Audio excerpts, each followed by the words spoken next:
Thank you so much for tuning in to this episode of Film Fracas. Before you listen to the podcast, though, we have some exciting news. We are launching our merch store. That's right. Right now, you can go on the internet, click the link in the show notes, and, buy some Film Fracas merch. We have 3 shirts available for you. One of them says bye-bye, one of them says meticulously, and the other one says #Fracas. All on the back, and the front is our faces. Other than that, we have a mug, a pillow, and a sticker. And all of the proceeds from this go directly into making the show better. So thank you so much for your support. Thank you for listening. Buy merch if you want to, if you can.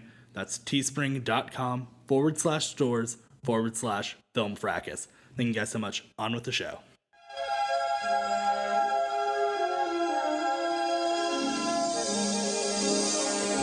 And now, on with the show.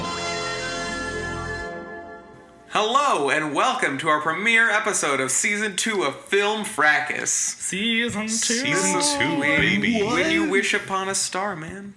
Yes. Yes, 1 to 1 makes 2. A friend like me. This has been Season 2 of Film Fracas already. Oh, no. Other Disney songs. I thought this was going to be a good season. No, it's already terrible. It's been 2 weeks since we recorded an episode. Let's get back in our mojo. We're a little rusty. Guys, it's Season 2. Season 1 was a super success. You guys listened to it. Well. We loved making it. So Well. we're here making a second season. Wow. That's a fact. So what are we talking about? I think we're talking about Disney movies. What? Disney. Why are you acting surprised? The House- discussed We've talked it. about House- this on 2 episodes previous. The House of Mouse. The House of Mouse himself. The house of Walt Mouse. built. Yep. Yes. And we wouldn't be able to talk about it without our guest here, Bob Iger. Well, oh, Bob? Bob? he's Why? he's acting quiet. Why? He's being shy. It's all right, Why Bob. do this to me? Anyway, we're here. We're back. We are better than ever. We're trying. And, we're talking Disney movies this season. We got 8 great movies. Yeah, we got 8 great movies here. Last season we had 12. That was too many movies. That was a So- lot. We talked about those movies for a long ass so we're time. gonna cut it down for our sakes, for your sakes. No one things wants will to move hear a little about those bit movies. faster. Yeah, it's a long time. So I think we'll just dive right into it. Yeah. And Cardi, you want to tell the folks at home what movies we got? Well, do we do the movies or the category first? Well, let's talk about the movies. What All are, right. what are our 8 movies? All right, our 8 movies. If you didn't listen to our bonus episode, just a reminder: we have Aladdin, Atlantis: The Lost Empire, Beauty and the Beast, The Little Mermaid, D2: The Mighty Ducks, Pirates of the Caribbean: Curse of the Black Pearl, Mary Poppins, and Tron. All right. What a So- wonderful lineup of films. Eclectic assortment of Disney films. 50% live action, 50% animated. Yeah. 50% musicals, 50% not musicals. Well, there you go. And just a reminder, in case you didn't listen to the bonus episode, this season will be structurally totally different. We're not having teams this time. We're just having Yes. one straight lineup, and we're just all going to talk about these movies. Just talking and have about this winner. movies. Quick fun fact. I was looking at the movies we had, and it turns out that I didn't realize this, but 4 of our movies are directed by pairs, and each of those movies share a pair. Like Aladdin and Little Mermaid, both directed by Ron Clements and John Musker, and then Beauty and the Beast and Atlantis were both directed by Gary Truesdale and Kirk Weiss. Wow. So I thought that was really interesting. I That don't is know. super like, interesting. Yeah, totally unintended. It's kind of weird. Yeah. But So, anyway, yeah. like we said, we're going to go through a couple episodes this season, and we're going to find out which one of these films is the most magical, which of course is just Best Picture, but we're Disneying it up. So, what's our category this week, Carter? What are we talking about this week? We're talking about stuff this week. What are we talking about? Well, I'll tell you what we're talking about this week. You can't have a good Disney movie without a proper Disney villain. You know, I really liked that.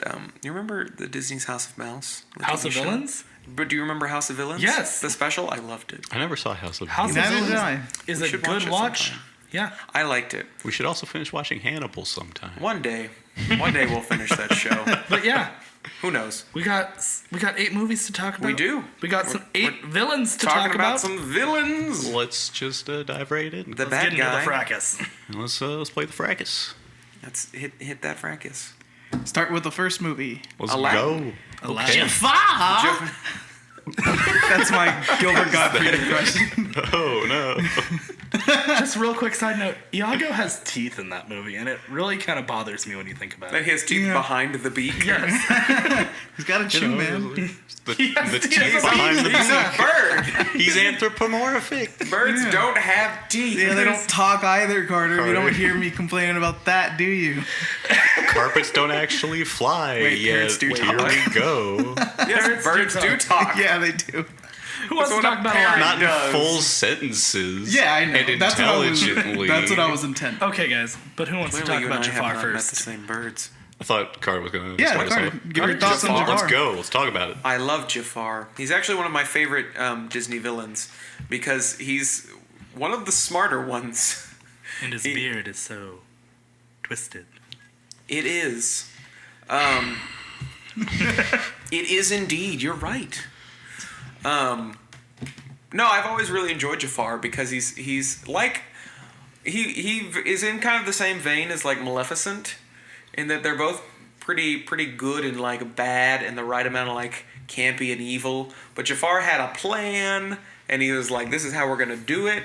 And he's worked on it for a long time. He's actually pretty methodical in what he's doing, and he's pretty foolproof up until the very end when his pride gets the better of him. But I mean, I enjoy Jafar immensely. I've always loved the character design and like Definitely. the staff with the snake. I used to like I always wanted one when I was a kid because I thought it was so cool. They are so cool.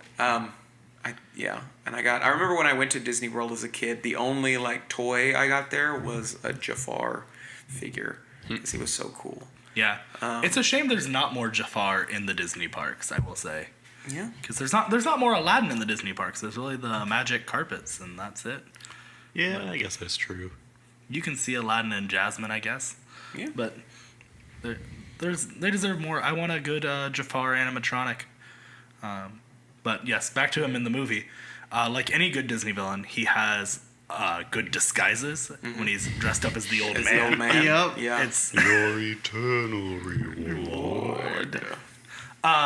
the one thing I will say that like maybe I missed it when I was watching this, but when does he stop having distaste for Jasmine and suddenly wants to marry her? Like I know that Iago's like, well, you could just marry the princess and then you'd be the sultan, and he's like, of course, like, but that was never his motivation. And then suddenly when he's already the sultan, he's like, oh yeah, I want Jasmine to be in love with me. Like, is it? So I don't know if it's established that he thinks she's pretty the entire time, or if there's just like a weird, like we're just supposed to assume that was a side goal the whole time. Oh, that's never something I thought about. Yeah, I mean that noticed it raises a good yesterday. point. I feel like I feel like the most generous like interpretation is that he gets so prideful that he just like thinks he Yeah. can just get I was gonna anything say, at all. that's how I Like would his read it. like his ego just gets so big. He's like, oh, I might as well have the complete Yeah. package. Exactly. Like, Yeah, He's like, I've come something this like far. that. Like that's what I thought, but I figured I'd bring it up, see if anyone else Yeah, caught that's- that. Or No, thought it I was think weird. it's- I think it's valid. I never noticed that, but Yeah. that's Because he 'Cause it has is no not- interest in her at the beginning. He kind of just wants to off her and the Sultan because he just wants power. Yeah. What if the genie was the antagonist of this movie? He's Nope. not. but he isn't. Don't you disrespect Robin Williams like that, you son of a bitch? Exactly. I'm not. Rest in I peace. was- God, Yeah. Carter. I've been thinking of ways that we can talk about more Robin Williams in this season, I'll shut but myself out. I don't know what our category would be. Isn't that one of the like horrible Disney theories? That it's like actually the genie is the bad guy. I'm sure it There's is. plenty of There's a lot of Disney horrible Disney theories. Well, there's the theory that like the genie's the person selling the lamp at the beginning. Did you know that? Well, Well, that's true though. Well, Is that's it just because it's confirmed? voiced by Robin Williams. It's Yeah. not. No, but like the writer of the Writer movie confirmed it? was like, yeah, that's Okay. who he Yeah. is. Well, then there we And, go. Like I think that's okay. I don't care. The Yeah. theory that it's post-apocalyptic, bad. Yeah, and it's like But that's beside the point. yeah. Anyway, Jafar, good villain. I think he's really one of the top tier Disney villains. Oh, Yeah, yeah, for sure. 100% iconic. Yeah, I love his voice. Like we were just doing it earlier, and it's just so like cunning and like deep and just whoa. Well, it's great because he's like, while he's like evil and scheming, he's also very petty. Because Oh, like yeah. I when love Prince that. Ali makes his big entrance and he's just like, Prince Abubu. Nice. The other thing I love about Jafar Alibaba. is, unlike some other villains that we might talk about, where they're a little passive to the story, or they get the ball rolling and they let it go on, and then they show up again at the end. Like, Jafar is He's very there the active whole- in the Yeah. story. Like, he is. Yes. He's So- He sets up pretty all integral the character. Yeah. Yeah, to go back to Carter talking about how like he's petty and how that's like kind of like fun as to his character. Like I love that so much. And then like how he interacts with the genie. Robin Williams is there doing his whole shtick and like doing his impressions. And he's like, "Oh, master, there are a few provisions, provisos." And Jafar just grabs and he's like, "Don't Quid you pro talk quo. back to me, you big blue lug," or whatever. And then when he's the giant snake and the genie's there doing the cheerleader thing, he's like, "Hey, you stay out of this." That's like that's one of my he's that man. favorite He can do it parts. great. It's just like, dude, you're a giant snake. You're trying to kill this guy. Why are you paying attention to this genie who's over here just being weird? So yeah, it's just. But yeah. also, all the puns in that final confrontation. But yeah, I feel like Carter said this earlier, but yeah, he's like just the right amount of camp, like Oh, just the definitely. right Exactly. amount. Like I said, like those puns in the final confrontation. That's why he works so well as a villain. Yeah, it's great. And like Robbie said, he's there the whole time. It's like so, yeah, He's in a very similar vein to another villain that we won't talk about this season, but another favorite of mine, Hades, Lord of the Underworld. oh, but that's a whole conversation. Yeah, that's another one entirely, but I agree. We won't talk about it. All right, moving on. Moving on. What's the Moving on. next Our one? next film Is Atlantis, the Lost Empire. So the villain is probably is he Sergeant O'Rourke or That's just what I'm looking up. Rourke? Is Rourke. I know his name's Rourke. He's Rourke. voiced by John Garner, which Yes. that's pretty cool in itself. That is cool. I'm not entirely sure. Commander Lyle Tiberius Rourke. Commander, that's what it was. That's right. He's yelling Sergeant all the time. Or at least that's what the subtitles said. But how do you guys feel about Tiberius Rourke here, other than the fact that his name is awesome? I like Rourke. I always found him to be. He's very kind of archetypal, which isn't a bad thing because I mean a lot of Disney villains are. I do think it's interesting how he's definitely one of the darker villains. Like Atlantis overall is a darker movie than most Disney films. It's interesting For you sure. say that. That's something I kind of wanted to talk about, but we can get to that a little bit later on. But he's like the whole movie deals with kind of more mature themes, I think, and subject matter, and he kind of embodies that, which I think is good. I think he's maybe not as complex but that's not necessarily his fault because he doesn't necessarily need to be that deep for what he is because he's just essentially a mercenary who's been paid to do this thing, and like the twist is great when he's like, oh no, I'm the bad guy. And Right. I mean, especially towards the end when like they're fighting on the blimp and he turns on the Violet. woman. Oh no, Kira. No, No. the blonde girl. the blonde woman. Yeah. Oh, Helga. Like Yeah. Helga or Okay, something. something Like that. yeah. When he I'll just turns on, when he include- turns on, your yeah, generic when he, bad female. When he turns on her, and it's like they were together the whole time, and then, which by the way, she would not have survived that fall.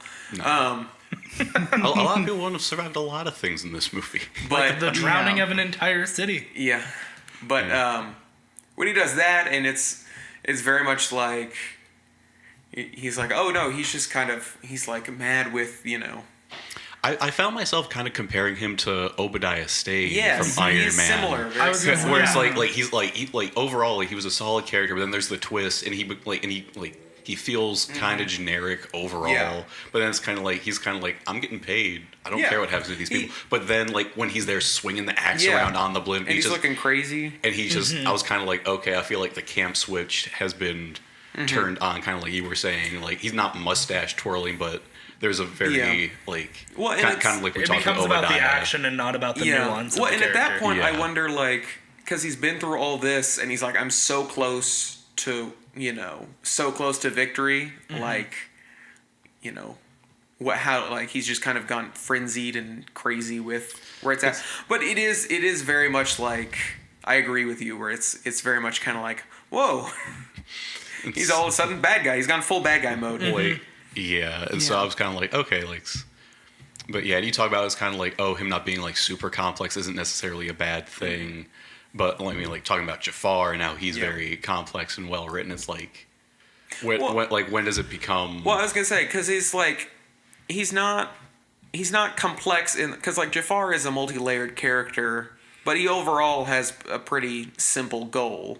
And like Rourke is the same way. He just doesn't have quite as many layers because he's more like he's a mercenary and he's getting paid to do this and that's his job. But he doesn't need to have more complexity than that if he's gonna stay the bad guy. If he was gonna like turn or be a sympathetic villain, like we didn't necessarily need that in there. I mean, like, yeah, and I'm not saying we would need like a full change like that. It's just at one point is like, oh, he's like one layer, but that's okay. But it's kind of like, oh, but Jafar is multi-layered, and that's also okay. I'm just kind of trying to figure out when does it become more important and less important. I would think in like the context of the film. So if you're talking about it like in the movie, like Jafar serves, his movie quite well, and so does Rourke.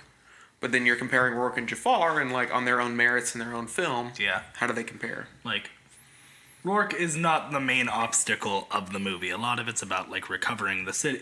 There's the adventure movie within it, and then the final confrontation. So he kind of gets to be a little one-dimensional, whereas Jafar is the roadblock throughout the entirety of Aladdin. It's like it necessitates him being a little more complex and nuanced and layered. I agree with Brett though. Like, not to, again, like I think it's true that given the context of the film, like he doesn't have to be that's that multi-layered. However, I would say if I were to compare the two, not saying that like they're necessarily like down to the two or whatever, but if I were to be like, oh, this one or that one, I would go with Jafar just for the multi-layered. Yeah, exactly. Like, because I think that just makes him stronger, but that doesn't necessarily make what's his name? Rourke. I don't necessarily think that he's weak in the movie. That's what I was saying. It's like because you can have when you're comparing them both together outside of the movie. Yeah, I guess you could look at that. Yeah, I was talking about like in the context of what we're doing here, but in the context of the movie, I totally get it. Yeah, because you don't want to it's not like a knock for the movie for him not to be as complex as Jafar because he serves the movie. And that's not what I'm saying. Yeah. Okay. Okay. Cool. Well, good. Anyone else have? I think that sums him anything up. to say on Rourke?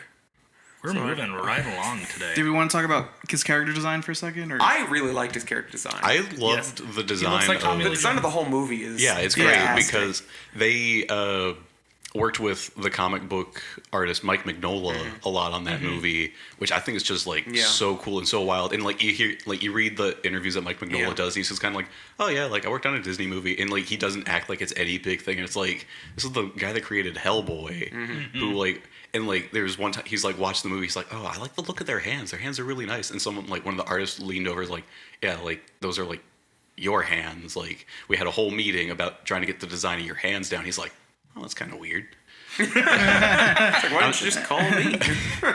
I can tell you how I draw hands. But yeah, it was just so I guess I had like this subconscious like.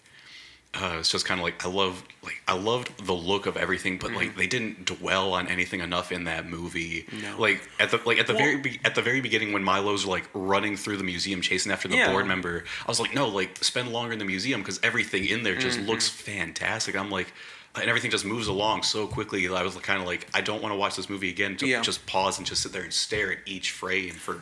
Well, and even 5 minutes, but yet I kind of want to. The submarine design, and there's so I didn't when I was rewatching it, I hadn't realized how little you actually get to see the submarine before it's destroyed and they're gone. There's very little of it. So stunning, but that's.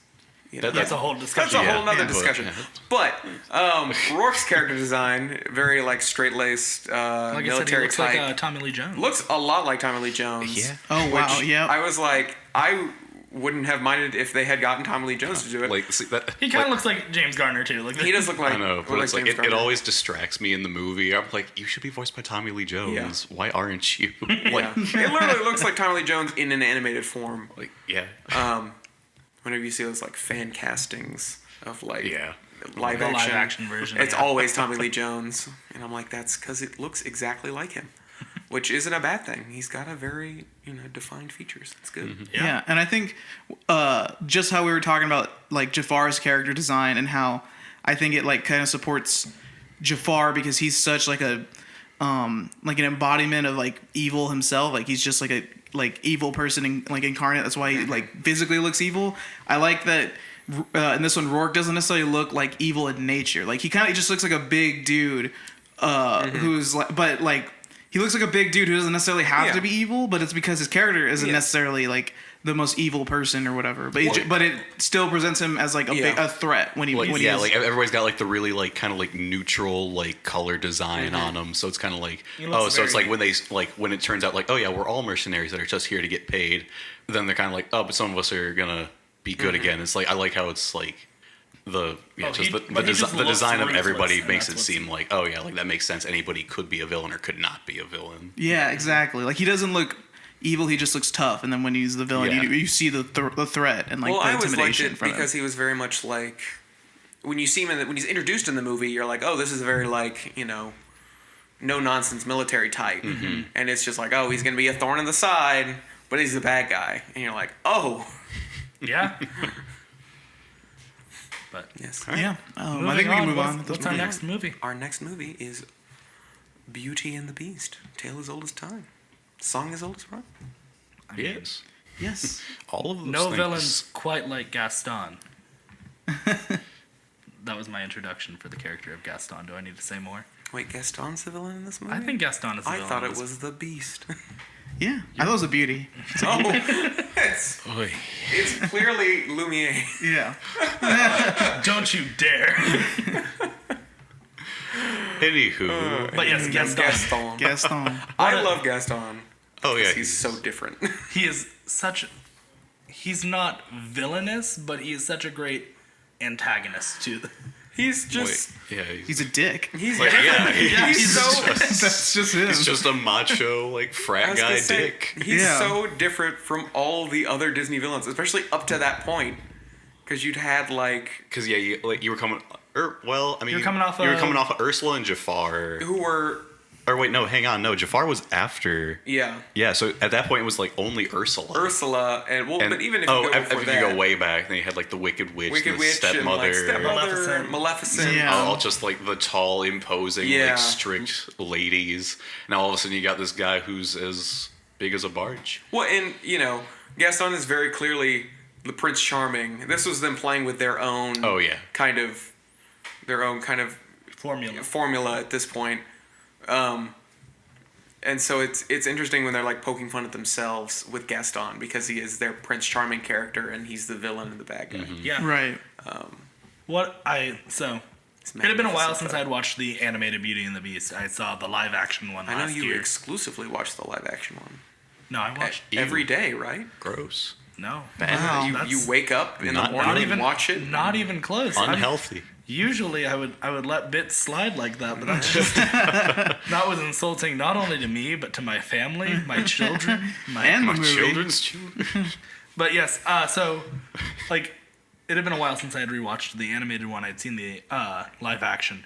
I forgot about the scene where he just shows up at her house and is like has a wedding set up. Yeah. Yes, because that wasn't in Boy. the... I was like, what if they had put this in the live action movie? It would have Honestly, been would've worse. This would have been Weird. so absurd because Yeah. this whole moment is so absurd. No, but like it's so good. It just perfectly shows you how like. Oh, yeah. just Thank you how everyone this for coming to guy my wedding. Like, wait, where's the bride? Like, oh, she'll be here after I tell her we're getting married. And it's so sudden. just have to 'cause ask it's her. like, yeah, it's so sudden because it's like you meet Gaston, and then a couple minutes later he's like, "Oh, we got the wedding." What? But at the same time, like I said, he wasn't like villainous, but like he does some pretty crappy things. Like I mean, he's a bad guy. he Like, plots yeah. with the most villainous insane asylum doctor I've ever seen. He's like, we're gonna frame someone to be crazy. I love it. you're like, oh, someone should take away your license to practice. Yeah. And I just like you touched on it earlier, Carter, but I just like how when we talk about how he's like the look of a Prince Charming person, I like that I like his character as like that foil because we obviously have like the point of it is like the Beauty and Beast love or whatever, but Gaston kind of plays that kind of immediate like antagonistic idea or whatever, the immediate barrier, and I think it's like it works really well. Yeah. It's it's like a character who, like we said, isn't too villainous, but is like vital, which I think Yeah. is like what makes him so strong and so memorable. And the memorable is like his character, but like his importance in the movie is like without question. For sure. Yeah. So yeah. Yeah. I love Gaston. He also dies one of the more gruesome deaths too. I mean, he just falls. Gets those little. There's a lot of falls in There Disney. are a lot of falls in There are a Disney lot of movies. falls. As far as the falling goes, I feel like his is the most straightforward of them. That's true. Because This is the most. This you is high enough that he's dead. It's Yeah. not the most gruesome death. Because you have Clayton from I'd say Tarzan. Clayton, I think, has he the falls most. and gets Yeah, hung. I think Clayton has the most. Claude gruesome Frollo, death. he That is falls true. off of Notre Dame into a just pool of molten copper, and That's Yeah. true. Mufasa Yeah. falls into like a big a stampede, like, which is pretty bad. There's a lot of falling, but no, I don't think Gaston has one of the. He does not have a gruesome Disney death. I mean, that's He's got one of the more gruesome of the ones we have. Yeah, of the ones we. Yeah, have. of the ones that we have, sure. But even then, if you look at Rourke's was when he gets stabbed and he then gets exploded. he turns into the and then explodes. Yeah. Yeah. True. So I Again. guess you were wrong on every level. You know, I was I wrong. guess so. Strike it from the record. I'm just kidding. Gaston doesn't have a gruesome death. In fact, it's like sunshine and rainbows. Yeah, it's actually very It's pleasant. He quite lands on a pleasant. pillow. He's just like, oh, look, he's dead. What you got next? Next, another. We just touched on it earlier. Wonderful villain, Ursula from The Little Mermaid. Oh, what a fantastic villain. What a great villain. I will say this was the one I was alluding to, though, that she gets the ball rolling and then she kind of shows back up at the end of the movie. True. She's not as active as a Jafar type. Well, But I like 'Cause- I see what you're when saying. when she's the Oh, sorry. I was just real quick, like talking about like getting the ball rolling. It's like, yeah, she gets the ball rolling, but not until like I feel like comparatively to some of these other movies, like not until like later in Yeah. the game, because it's like we like see her like super briefly, but she actually doesn't do anything until after they sing Under the Sea, I think. Yeah. And so it's like kind of like she does get the ball rolling, but very late in the game. well, it's For strange because that movie is not terribly long to begin No, with, it's not. So it's kind of weird. and it's like she does that, and then she's the Then she disappears she and she disappears shows up as like the other girl to to seduce Eric, which that's like a whole nother thing where it's like it's her, but it's not really. It's not like her doing her whole like villain thing. It's just her being like, "Oh, I'm gonna take him," and she like brainwashes him. Mm-hmm. And then she comes back in like her full villain form at the end. yeah. So it is a Right. very kind of strange. Like she shows up halfway through, and then it's kind of there And then periodically. Yeah. takes a back seat. And Yeah. then Yeah, comes back. So it's it- something you don't think about until you actually watch the movie Yeah. itself. Yeah. Like you remember her because like the scenes she's in are like so Mm-hmm. like Yeah. capturing the room and stuff, like makes the scene. But when you're actually watching it, you're like, she's not in this movie that much. Well, and it's strange because like from the wedding when she's like the imposter girl to like the final battle is not that long. No. Like it goes pretty quick. real fast, and then it's over and she's defeated. Yeah. And it's like she also has a somewhat. She's got a gruesome death, very gruesome Disney death. actually. You know what? I She's take it got all back. super- Gaston. No, Nothing. it's Nothing. not that gruesome. Nothing. He just falls. I don't know why I said that. Neither I wasn't do I. thinking about the other ones. Apparently. Yeah. But I mean, like compared to like Jafar, yeah. Yeah, Gaston's but like hilarious. Ursula, it's strange, and I will give points to the character here in that she has such a limited and brisk screen time, and yet she does so much to like chew up the scenery. And she's And also- that first, just Poor Unfortunate Souls, just that whole sequence is like. You get her entire character in that, and you're like, this is so good. And then she basically doesn't do a lot of one-on-one dialogue after that. That's not like I'm gonna destroy you kind of thing. Yeah. That's pretty much her only scene in the movie where you like see her as a character, and it's so good that it sticks with everyone. She has such an impact. Yes. Like that's like it's so weird. Like she's not in this movie a whole lot when you look at it. Yet she's like so iconic and like everybody knows her and everybody knows Poor Unfortunate Souls. Like that's not my favorite song in that movie. I'm not a huge fan of it, but still like like I still remember a lot of the words. I adore Poor Unfortunate Souls. Poor Unfortunate Yeah, Souls. it's a great one of my one. favorite. It might be songs. my favorite villain song. I don't know. Ooh, that's I do a like- That's interesting. that's a tough one. I do like Be Prepared though. Be prepared is We good. should have a bonus episode about villain songs. Ooh, Just we any should. Disney movie though. Ooh. We Just didn't talk pick about The the Lion songs. King, which I think is still kind of strange that we don't have it in this, but it is What what it if? is. Yeah. It could get picked in a later season. Who knows? Not just Disney. Just knows? before we move on, I don't know if we were close to moving on or not, but I just want to say we're talking about Disney theories. We're talking about Ursula. Did you guys know that Flotsam and Jetsam are actually King Triton's 2 exiled sons, and that's why you never hear about them? Did you know that Anna and Elsa are actually the sisters of Tarzan? That is false. Wow, this has been a I- great Yeah. episode of Whoa. season 2 of Film Okay, Fracas. sorry. I just wanted to say that. I also going back to why it's like so weird how what little she's in it, but how iconic she is. I think a lot of that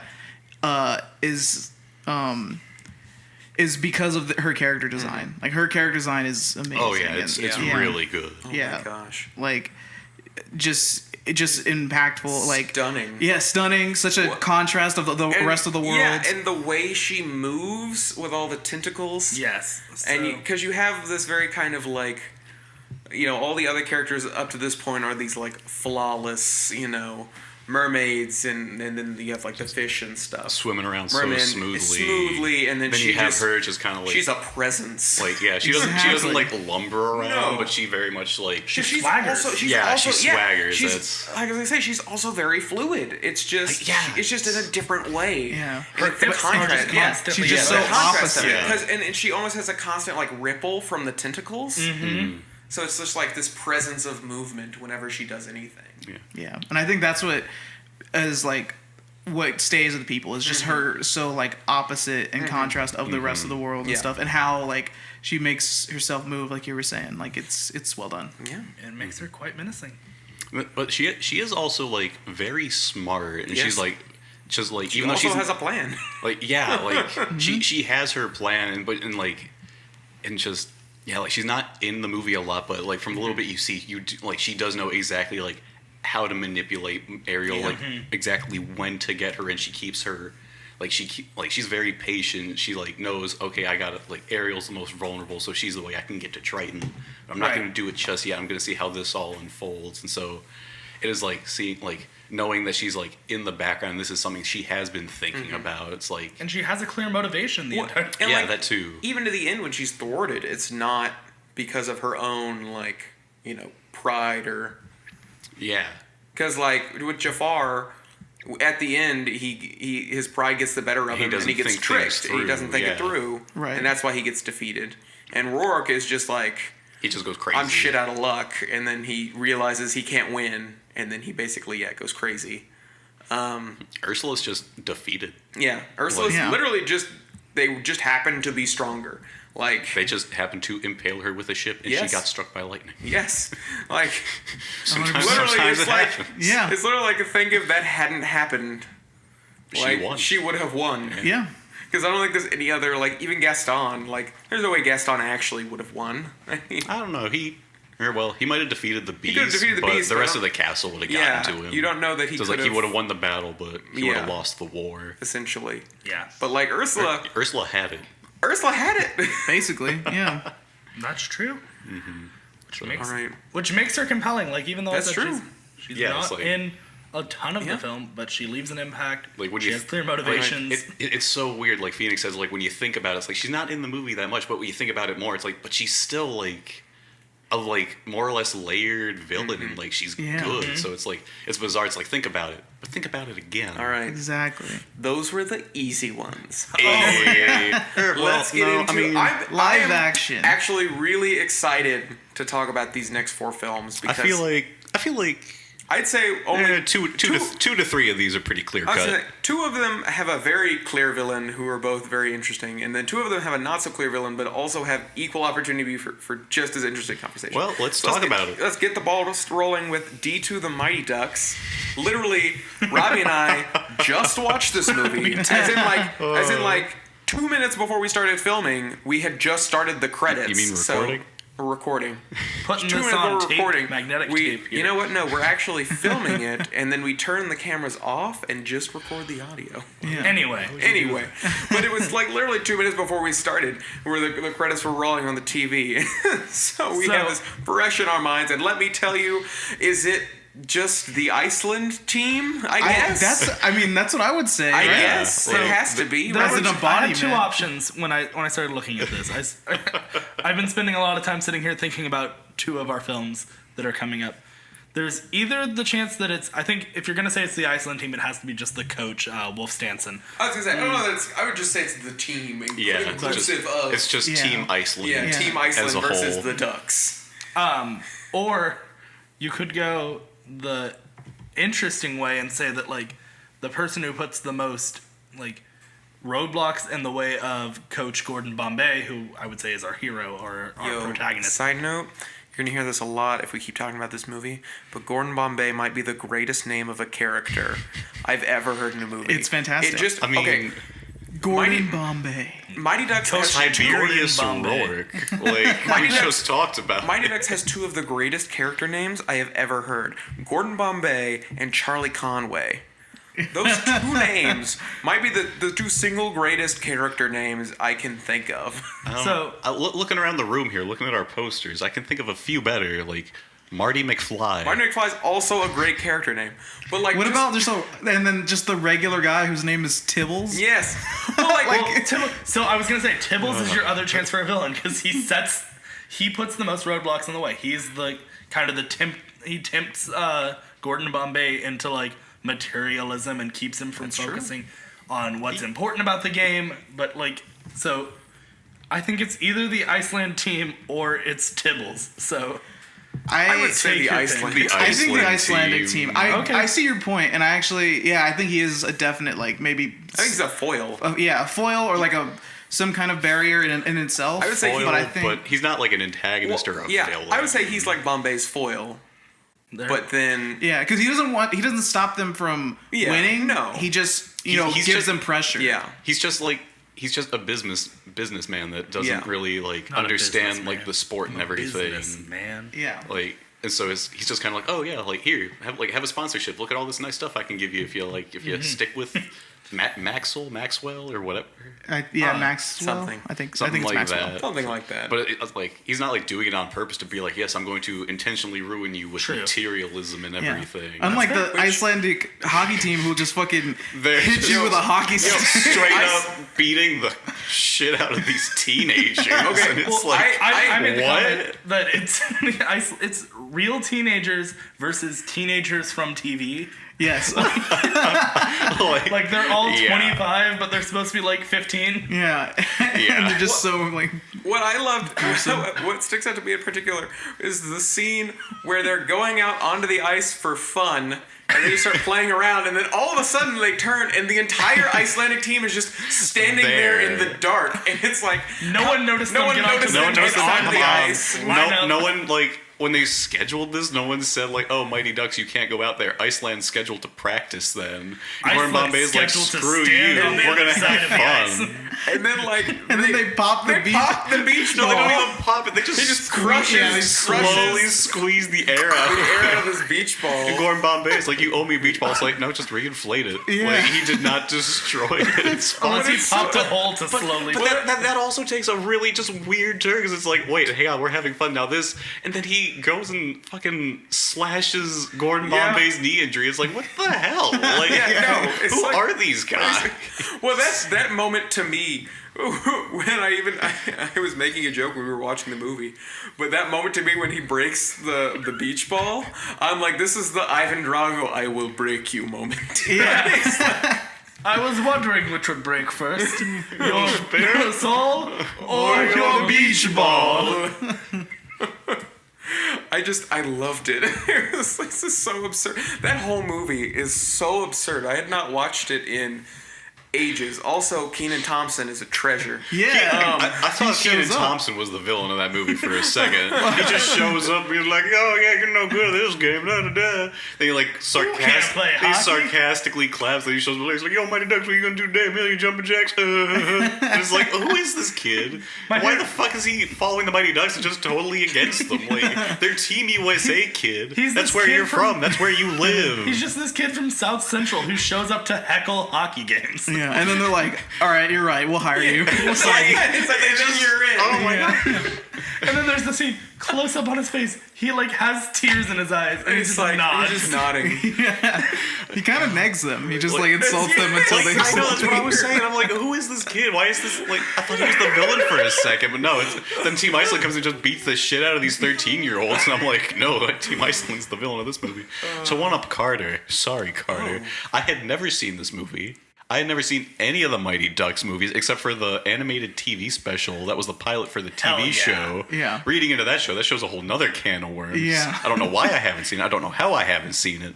But yeah, watching this, because you said that you don't need to have seen any of the Mighty Ducks movies to understand this one. I mean, you don't. You also said this was the best one. Yeah. And if this is the best, I'm scared to watch the other two. Okay, Mighty Ducks is good. Like, the first Yeah. one is good. It's a very standard. Don't watch yes. D3. Don't watch D3. Yeah, D3 is definitely not. But worth I it. have the trailer for D3 ingrained in my Yeah. mind. Yeah.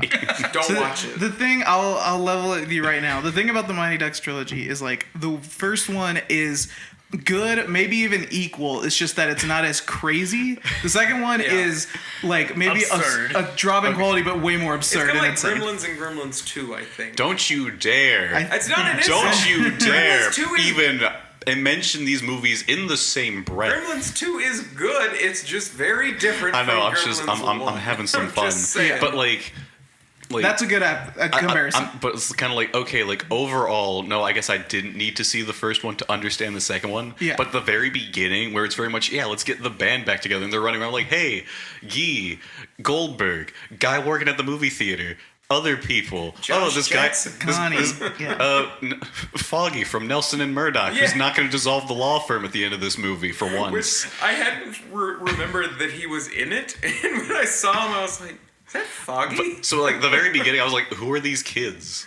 Why are they not giving me any time?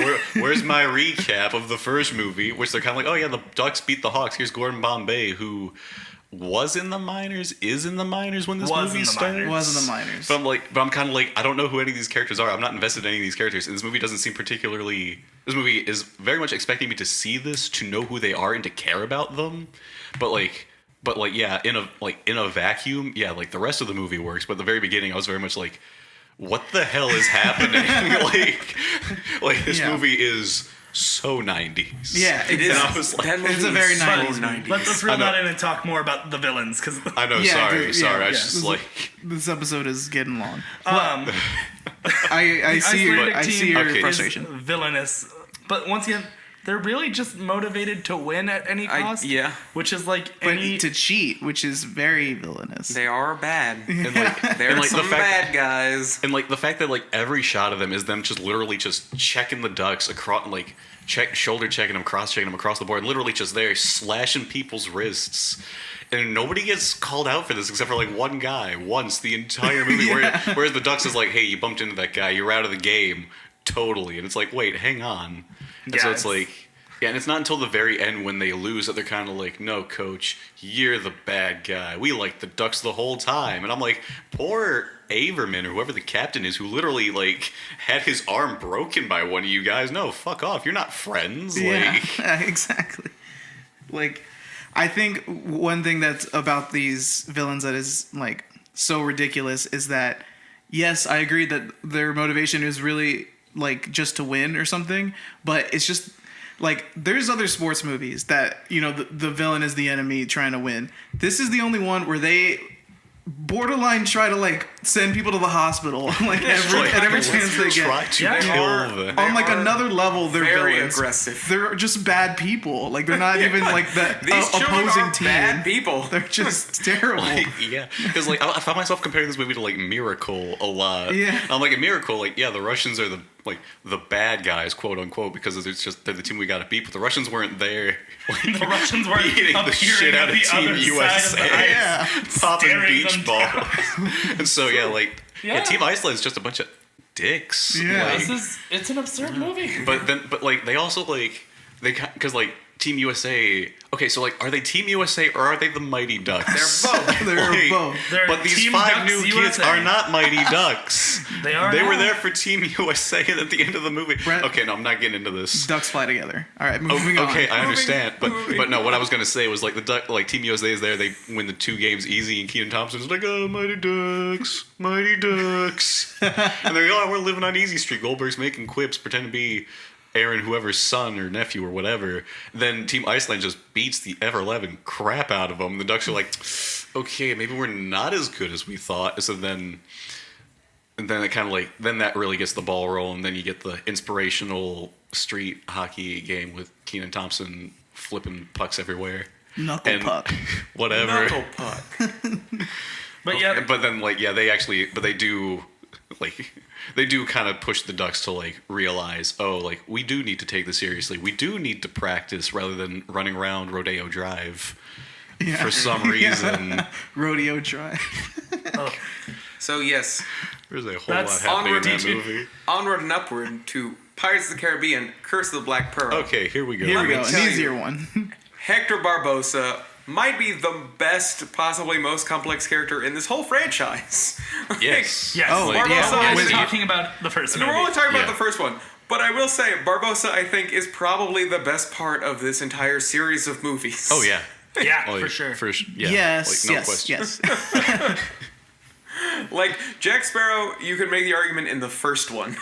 Jack Past Sparrow's that, iconic it's- and he's fun yeah. to watch, but he's not like. but like in terms Compelling, of like layers, in terms of like motivations and character design, Barbosa is, because when you think about it, Barbosa was Jack's first mate, and so Jack has always been this kind of like zany, like this is Devil he's may devil may care. care. Barbosa always had to be the straight man who was like, no, we can't do that. Yeah. Until it got to the point when he mutinied. Yeah. Yeah. Yeah. So I've always admired Barbosa, and he's, played, phenomenally by Jeffrey Rush. And almost unrecognizable if you see Jeffrey Rush in anything else. Yeah. And you're like, Definitely. that's the same guy? yeah. See, that's why I'm glad that was probably the first time I'd seen Jeffrey Rush in a movie was Pirates. Then every other time I was like, oh, it's Barbosa. Yeah. Yeah, I think I had the same way because I watched it back before I even knew who Jeffrey Rush was. Yeah. And now when I think of Jeffrey Rush, I think of this. Yeah. Which I could see other people thinking the other way because he's just different completely. Yeah. Yeah. But Barbosa. I've always loved Barbosa. Just because you have the curse motivating, but he's also whip smart. Oh yeah. And he also has a plan and a scheme, and it pretty much works. But he just can't match Jack's just like unexpectedness and his Well, yeah, he just falls upward the Yeah. entire. Yeah. Every movie in the series, Jack kind of just falls Well, upward. Jack has a plan in the first 2, maybe 3. But they never 4 go and 5. exactly. No. Well, 4 and 5 is very much Jack's just happens to be lucky about things. Yeah. But even before then, he has fair amount of luck. Oh yeah, no. I agree that Yeah. it gets ridiculous It gets later. insane. Well, and that's the thing, and I know we're not talking about it, but Pirates 5, it's really Jeffrey Rush's movie. They make him the main focus of that movie, and then Jack is just kind of there. And it's they finally realized which character was the one they needed to focus on. Yeah. But I think he's a super solid villain. He's Yeah. got Oh yeah, he's great. he's got a lot going on. I don't know if I have any real issues with him. I don't have any issues. I don't with have any Barbosa. issues. I don't know with if Barbosa. he's really good. I don't know if he's stellar like someone we might pick for a winner, but he's I adore Barbosa. I've always thought he very much encapsulated, very similar to Jafar, that it was this kind of... He's not he's almost sympathetic. And this one is one of the few villains that you get kind of a sympathetic side. Because you're Yeah. you understand why they're doing this because they're They're cursed. But also, he was an evil pirate anyway. Yeah. Yeah. So how sorry should you feel? But Yeah. That's always Yeah. a good villain where you have that. Yeah, and I think like you were touching on, like he whenever he has scenes with Jack Sparrow, it's just always like such a treat and stuff, and like it's why it kind of is like why he's such like a scene stealer and why they've kept him so long, because everyone knows like how great he is or whatever, and He was so good, they brought him back from the dead. yeah. Spoilers. that was I remember that was the first time in a movie I had ever had my like jaw on the floor. Was watching Dead Man's Chest, and at the very end, Barbossa walking down the stairs. I had never been so surprised by something up until that point in my life. Yeah. Barbossa, good. Good. I agree. Let's move on. We got Yeah, we got 2 more movies. We got 2 more movies. So our next Okay. film, the other one I was curious All about right. how we'd handle this. Mary Poppins. Okay, this is the other one I was looking into because I wanted us to have an actual discussion and not just be like, oh, there's no villain in Mary Poppins. I think your villain is Mary Mr. Poppins. That's another bad Disney. Another bad Disney theory. But I think in the sense that with what the movie wants to convey to you, I think your villain has to be Mr. Dawes Sr., portrayed by Dick Van Dyke, also credited as Nav Kid Kayed, when he just spelled his name backwards to portray 2 characters. He didn't get paid for that. I don't know. He just wanted to do it. Are we sure? Are we sure? I think it's that's not- really fun.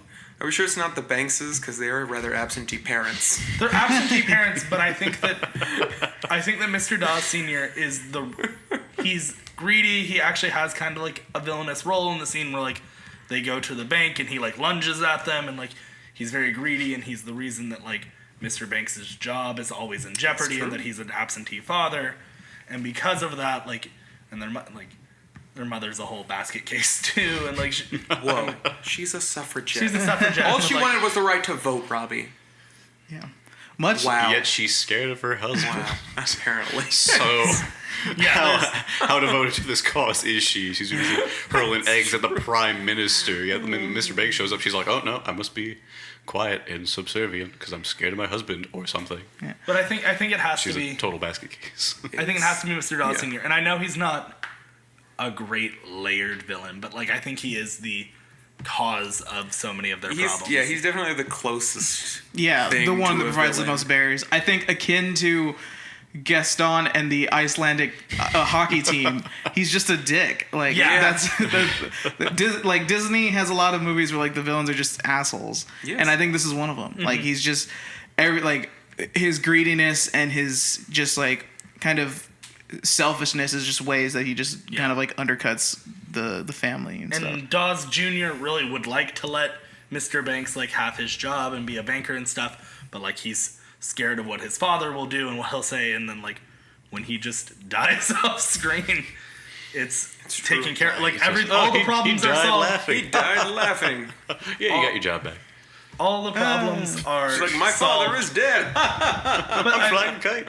I think that, I think that is, you know, funeral. the final problem is solved when Dawes Sr. is gone, and so That's true. Yeah. he's not a great villain. He doesn't spend a ton of time in the movie because he's really just a small part of it. But I think he is the most villainous of any of the characters. Because most of it's, I mean, like you could be like, the villain is boredom and childhood or something, but like, Children. But that, no, because then you have to that's similar if like last season, like if I did Moonlight being like the villain is poverty or Poverty. something. Yeah. yeah. The villain of this movie, disobedience. So, I mean, pretty much. Yeah. not great. Maybe we'll see Mary Poppins leave a lot earlier than we would like. Yeah. I mean, who knows? Who knows? We don't have any perfect villains. We've I got don't one hear. more villain. Yeah. But yeah, I don't think there's much to say. I mean, we acknowledge the faults there. I think he's doing the best he can because it's not a movie that needs a villain. Yeah, it's just a fun like It's a romp. It's a romp it's a movie. romp. Yeah. Last but not least, Tron. Tron, baby. Our villain being the Master Control program. Master Control program.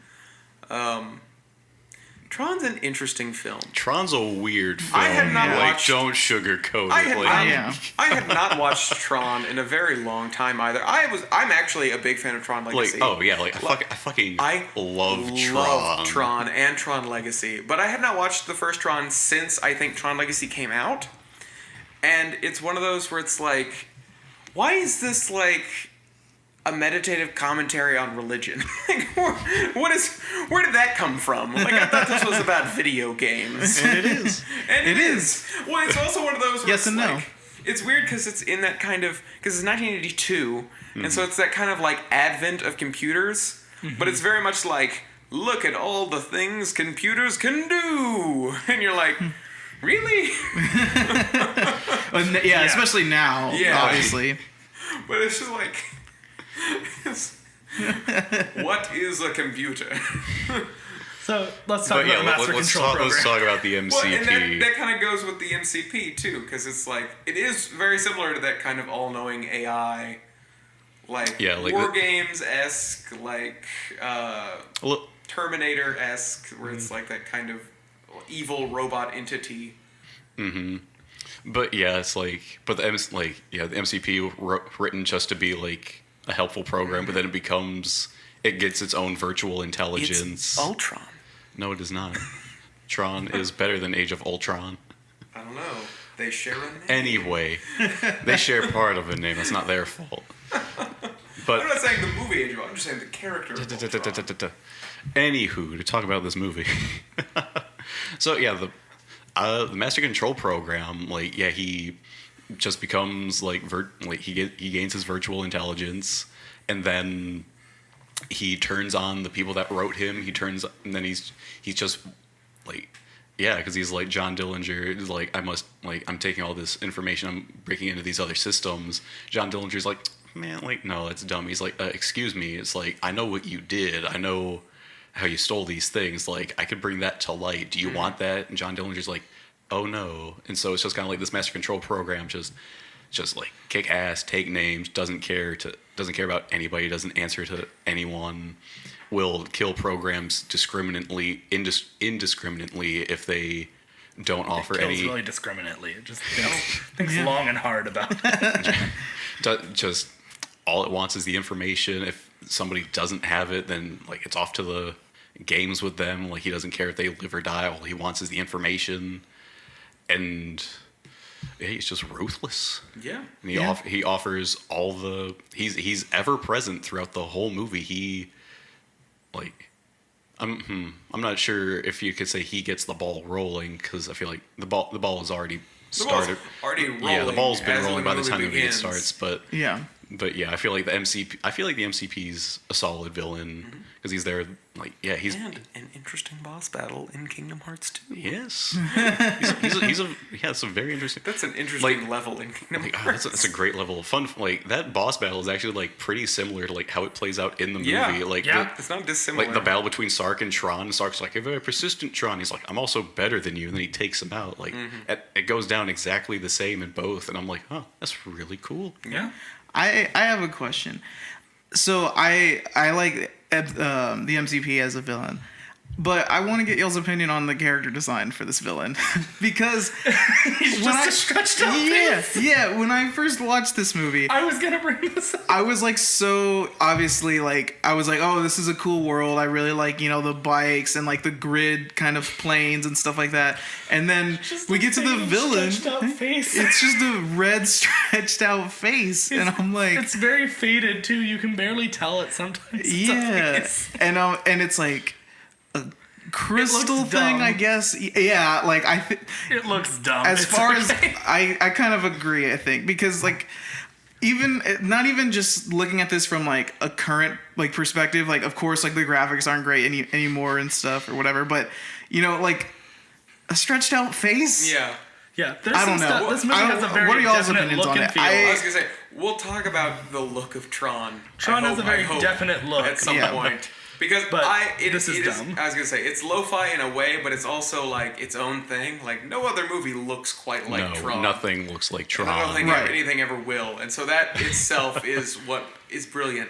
But yeah, with the character design, it's like, I always interpreted it is like he didn't need to be a very sophisticated looking entity because it was more about, well, it's one of those where he's more ominous as the voice. Because you hear him talking to all the I people, agree with that. and he's more ominous as a voice, and then they just at the end of the movie needed an entity with which to physically fight.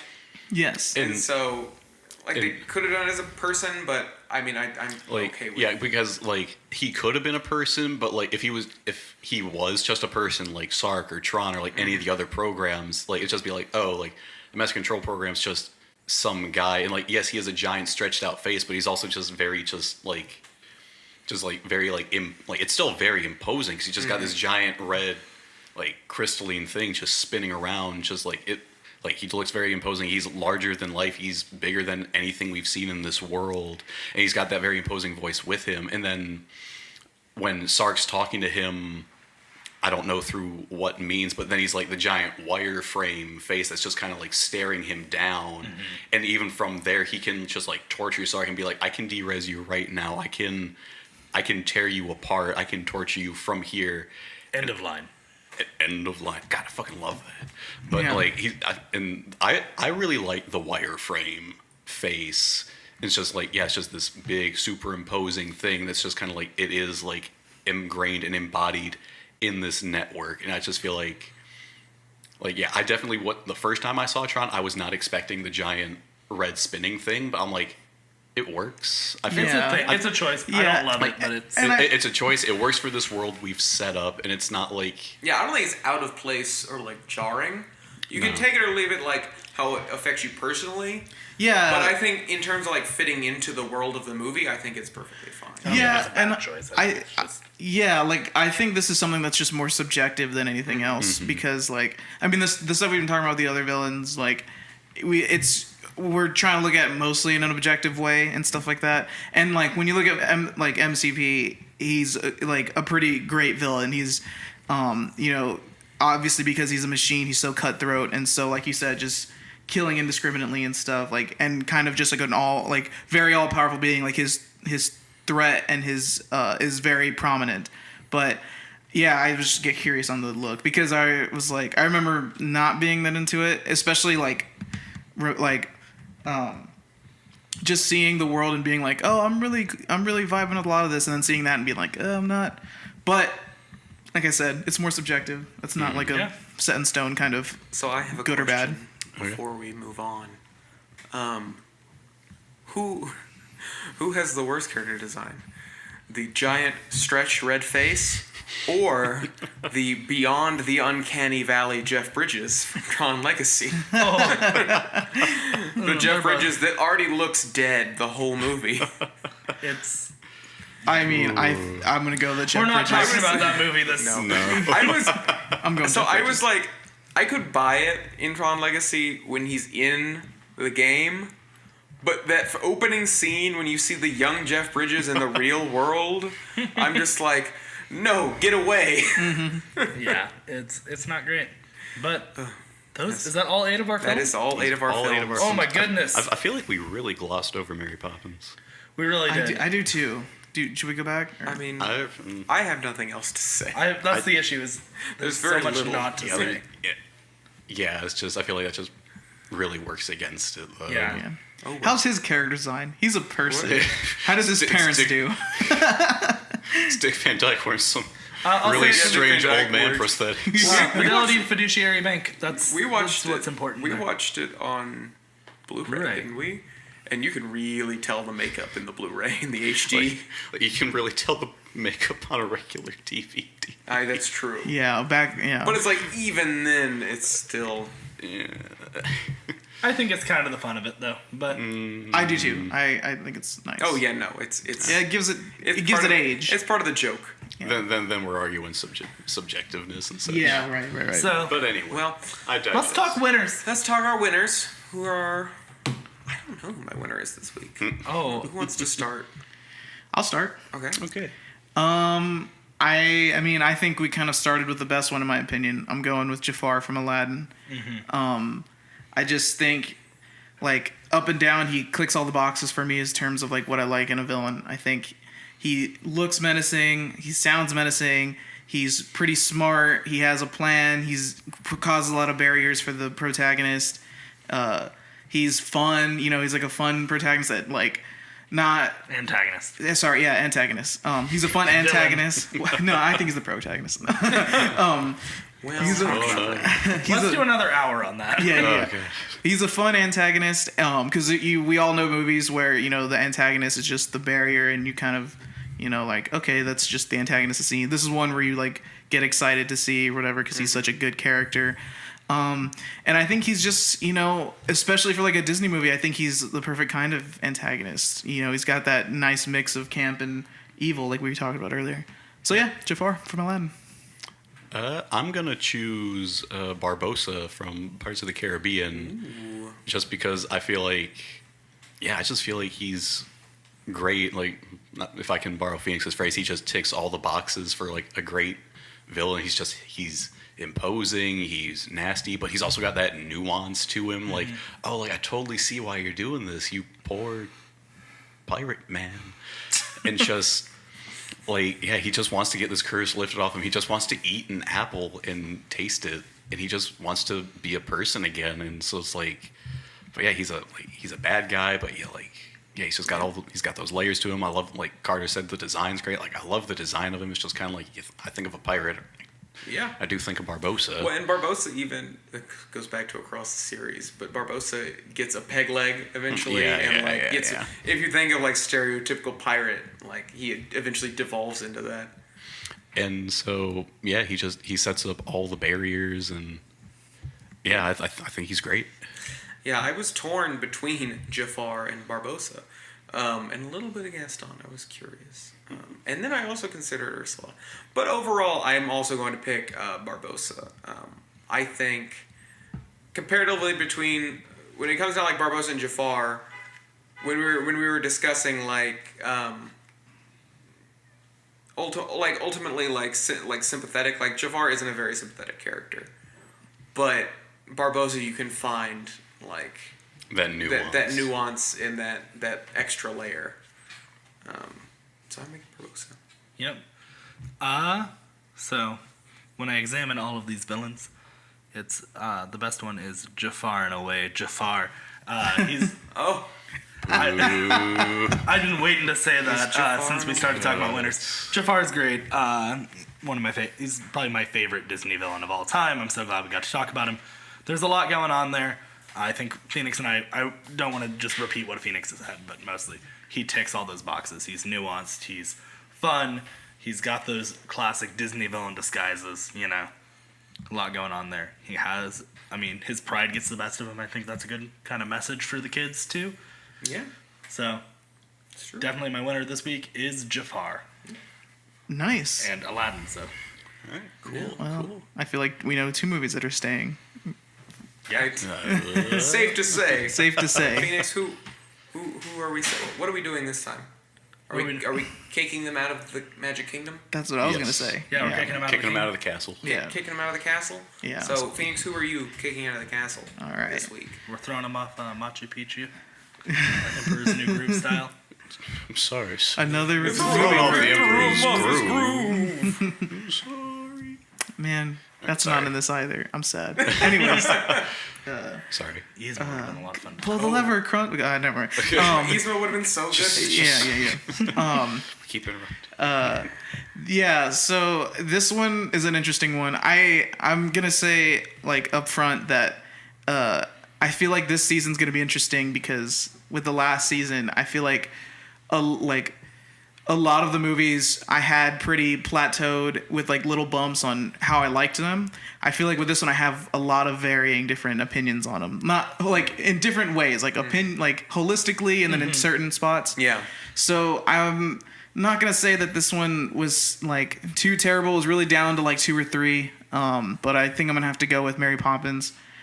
We touched on it like very little, and I think we even kind of realized how little we touched on it. And it's because it's not for.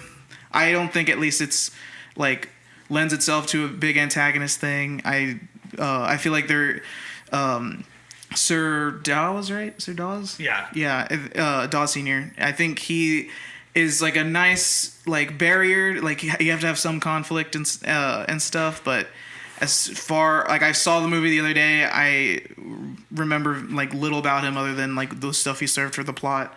So I'm gonna have to go with Mary Poppins. Yeah. I kind of had like looking at all the movies and thinking about like the challenges that we did last season and thinking about what we might be doing this season. Thinking about like antagonist, villain, what have you. I did kind of have this like I did have 2 or 3 movies in mind, but I'm also gonna vote Mary Poppins because just Sir Dawes just he's just like yes he is like the conflict, he is like the bad guy, quote unquote, but it's just he's in that movie for a whole like maybe 5 minutes and just like overall it's kind of like at the end of the day it's like yeah he had some obstacles but like a lot of that movie could have worked even if you had removed him. And just like yes it's not we've said it, it's not a movie that like needs a villain or a bad guy, but when we're comparing all of these movies to each other and that is what we're judging them on, then it really works against it that it doesn't really have one, so to speak. Yeah. And just yeah, it's like I had great fun knowing it was Dick Van Dyke playing him, but just in the grand scheme of things, I've got to vote with my heart on this one. Yeah, Brett, you stole the words right out of my mouth. I was going to make the exact point that while it is a movie that doesn't need a villain, that is kind of what we're looking at. And it's one of those things where it's like luck of the draw. Like, had our first category been, something else, it could have excelled. But because it was this, the cards fell the way they did. And so, ultimately, it is kind of Mary Poppins. And I think it was kind of like La La Land last season when we were all like, well, I guess the protagonists aren't that strong. So it was, and it's sad because both of those movies, like that movie and this movie, are 2 very strong movies. But it's when he said that we weren't going to be able to talk about it, but it's just one of those things where it's like, yeah, that's just how the cookie crumbled this week. Yeah. Yeah. Robbie, How the medicine went down. I have no other vote than Mary Poppins. It doesn't have a villain. Yeah. It's a shame. We're not going to get to talk about production design with it. We're not going to get to talk about songs with this movie. We're not going to get to talk about Mary Poppins herself. It's a real big shame that we don't get to talk about all these things. It's a fantastic movie that I love dearly. I grew up with it. But we said villains, and I started looking down the list, and I was like, well, shit. It's just not a... It's not a fair game, and that's the way it rolls. Yeah. I don't have much more to add to it. I feel like kicking out of the castle is too abrasive for Mary Poppins. I feel like she would just politely like fly away. She's not needed anymore. She'd be And like, so No, we tell her to leave. Yeah. And then she floats off. Yeah, I think we politely tell her like to, get out of her castle. It's like, hey, Get out. Mary, could you get out? Yeah. You're not needed anymore, You're not Mary. welcome here. Yeah. Well, that's just a bit But of a downer. the tap dancing penguin can stay. Yeah. Bert and the tap dancing Dick Van penguin. Dyke can stay all he wants. So there we go. All right, let's do our recommendations and farewells. You can find me on Twitter at CASpillers, like spell something yard and add an S. My recommendation this week, I had not given it any thought until this exact moment. Right now is going to be Being There, if you've never seen it, starring Peter Sellers. It's good. It is a fantastic film about Chauncey Gardner.